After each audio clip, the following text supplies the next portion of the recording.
It's not a coincidence you like K-dramas. What even are these K-dramas? How did they even come about from Asia? If you don't watch K-dramas, someone you know watches K-dramas. How are they everywhere?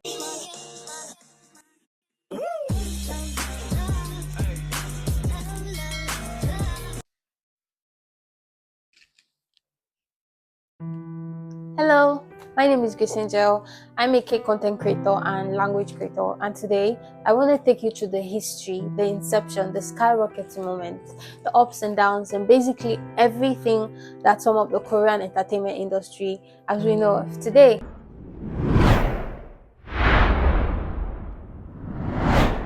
To know the history of Korean dramas, we have to go back to 1921. This was the period where the country was still under Japanese rule. Korea was under Japanese rule for about 35 years. So what they had at the time were radio programs, and this was obviously in the early 1900s, so of course. But the problem is the radio programs were mostly spoken in 70% in Japanese language and only 30% in Korean language. Because of course, even if it was radio programs, only the elites could basically afford the radio. So they were mostly concerned with the Japanese elites who are taking over the country than the people who actually own the country. So of course, just putting a little 30% for the natives. Thankfully, the Japanese rule ended, but shortly after that, the Korean War started. And the Korean War lasted from 1945 to 1950, and then Korea split into what we now know as the North Korea and South Korea. And so in 1956, television broadcasting started with the first tryout station, HLKZ TV, and it soon shut down due to a fire. But then soon after that, other stations came about. KBS released what was known as the first movie, which was Jeongugemon. It was a 15-minute piece. But there was a problem. See, after the Korean War ended, the country was still under military rule. And you know how these military guys like to act all tough and stuff.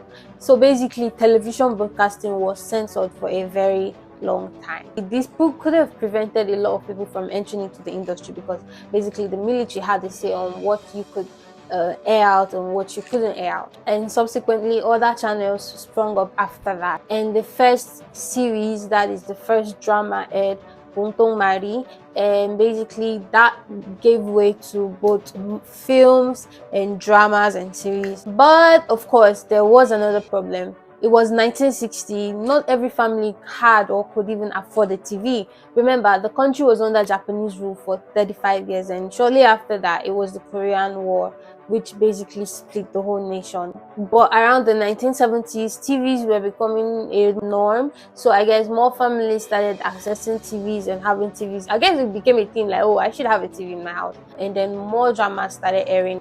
The movies and the series being made were now being really watched locally among like a wider range of the population.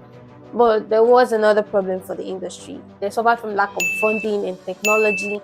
I mean, they are not competing with Hollywood. Hollywood was already spending millions of dollars to make movies back in the 1970s. But everything changed in 1987 when on NBC, which is still functional to today, aired Sarangwa Yangma, and it reached a 78% rating, and that's like the highest rating. So you really know that, oh, that drama really made waves, right? And with the emergence of new technologies in the early 1990s, in 1992, NBC aired Jealousy. So this was a drama that was first termed a trendy drama. So you know, really everyone was talking about it. So it was the first payback drama, I guess.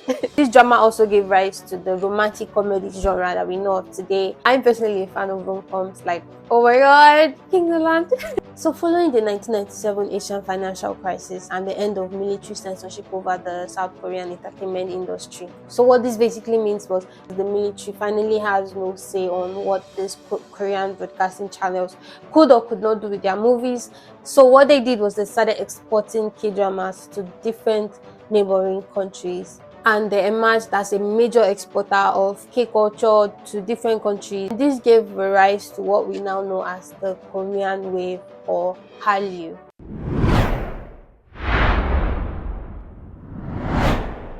The Korean wave was first driven by the spread of K-drama and K-culture into cinemas of East Asia and South Asia, basically neighborhood countries where they were exporting these movies and K-dramas to. Taiwanese journalists were the ones who first actually coined the word Korean wave, the Hallyu. So here's the thing, K-dramas were mostly consumed domestically within Korea. But after the military basically ended their censorship over the industry, K-dramas were now being watched in Taiwan, Hong Kong, China, East Asia, South Asia. So this Korean wave basically was like an influx of everyone basically getting into on the Korean bus, not just K-dramas now, we're talking K-pop. So they were basically exporting culture as well. And some popular dramas were Full House, Autumn in My Heart, and they also explored sagu historical dramas like, oh my god, this drama is so famous. I know you've seen it. Drum rolls, please. The Jangum, or also known as Jewel in the Palace.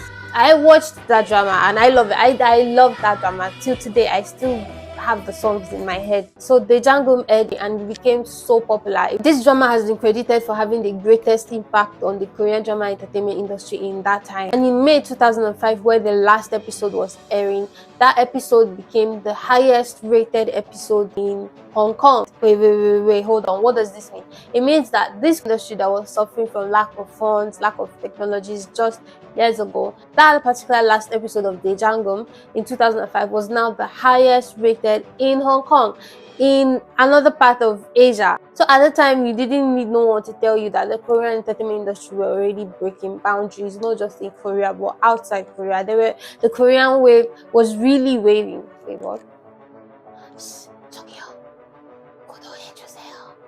And by 2008, the value of exports in Korea increased more than the value of imports. Wait, what does this mean? It means for the first time, what Korea was exporting, like what they were sending out to different countries, was more than what they themselves were importing into the country. So this, of course, really boosted the economy, and the government really saw that, oh wow, dramas could really have a great impact, not just economically now speaking. Like everyone really was getting into the culture and the dramas were beautiful, so they really were bringing in a lot of attention into the South Korea as a whole, as a country. I mean, people were ordering soju, people wanted to taste ramen, a lot of people were wearing hanbok. I personally wore hanbok.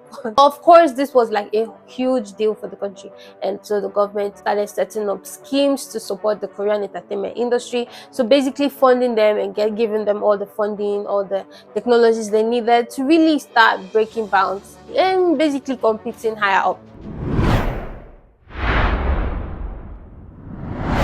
So let's look at some skyrocketing moments that the Korean entertainment industry as a general has experienced since the inception. So of course, when I mean the Korean entertainment industry, I also mean K-pop, the fashion world, and of course the K-drama industry. The K-drama industry has since had some mind-blowing times. Like in 2009, we had a classic drama aired, and it was Boys Over Flowers. That drama single-handedly brought me and so many more millions of people on the K-drama bus. I don't know about any other person, but Boys Over Flowers was really my first ever K-drama that I really watched from the first episode to the last. So it really was like my introduction to K-dramas. That drama to date is the reason why, even if someone does not watch K-dramas, if you stop them and ask them, oh, do you know Gu Junpyo? They definitely know who Gu Junpyo is. They don't even know his name is like Lee Min-ho, right? But they just know Gu Junpyo. Like everyone knows Gu Junpyo. So that drama is what I would consider a classic. And it's not that drama now. We have other dramas like recently The Glory, Squid Games, All of Us Are Dead. So many dramas have come and really left an impact. Basically showed the potentials that the K-drama entertainment industry had. Everyone can admit that the Korean entertainment industry, both in the fashion world, in the music world, the drama world, there's no stopping them. They're like the OGs now. They are the ones you should be competing with. So according to a report by the Korean content agency, in 2018, Korean entertainment industry was raking in $318 million. Now this was far back in 2018, so I don't even want to know what the figure is in 2024. But Netflix announced just last year that they are going to be spending $2.5 billion in the Korean content over the next 4 years, and I'm like, can I get like 0.111% of that?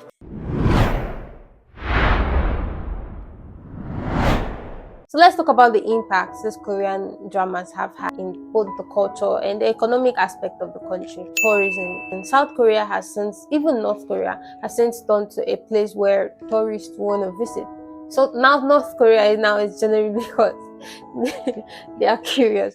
But South Korea is generally a place where I myself I want to visit. A whole lot of people have visited or want to visit.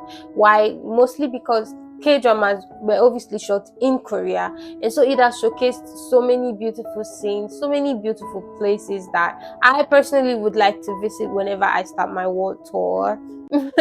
Don't observe chill. So it obviously makes sense why South Korea has soon skyrocketed to the top of tourists wanna go places. So talking about the cultural aspect, we have so many creators going to Korea on tourism, showing us actual sites where K-dramas were being filmed. It's so beautiful. I, as a K-drama fangirl myself, I want to visit those places. And they have so many creators who show you beautiful aspects of the Korean culture. Trend setting. South Korea is leading in beauty, makeup, fashion. Just from K-dramas, the Korean beauty industry have also gotten their whole spotlight. I have a shit ton of Korean beauty products myself. So Korean skincare products is basically leading when you're talking about skincare routines. And of course, Korean fashion brands are also competing in top Hollywood scenes. And the Korean makeup as well. We have people trying to do the K-drama or the K-pop makeup. It shows you like how much just exporting your culture could bring in so much people interested and curious about your culture. To me, I feel like cultural appropriation is so beautiful. The impact of these K-dramas on the Korean language now. I myself, I'm the perfect example for this point. Why? Because just from watching K-dramas, just from Boys Over Flowers and subsequently watching more and more Korean dramas, I got so into the Korean language, and I soon discovered that languages were so much my thing that I started obviously expanding to other languages. But from the K-dramas, I could tell that this Korean language was so beautiful, and that was the reason I started studying. If you have 100 people studying Korean language today, it's because 98 of them first started seeing K-dramas and soon decided to study the Korean language. Now, Korean language is now one of the top 10 languages that are being studied in the world, and this is hugely because of the influx of the Korean wave. Conclusion of this video is rather a good or a happy ending story for the Korean entertainment, because from the inception of this industry, where they suffered from lack of funding, lack of technologies, basically not competing with Hollywood to share that Netflix dollars, and in 2020 the K-drama Parasite actually won Oscars. I mean, with so much good dramas out there, The Glory, Twinkling Watermelon, Train to Busan, All of Us Are Dead, The Good Bad Mother, My Dearest. We, the fans, are just so excited to see what else is in store, what else these people have for us. I'm gonna make a different video really highlighting the K-pop industry. Let me know what you think about this particular video. What else do you want me to throw more light on? And I'll see you in my next video. 그럼 다음에 봐요. 안녕.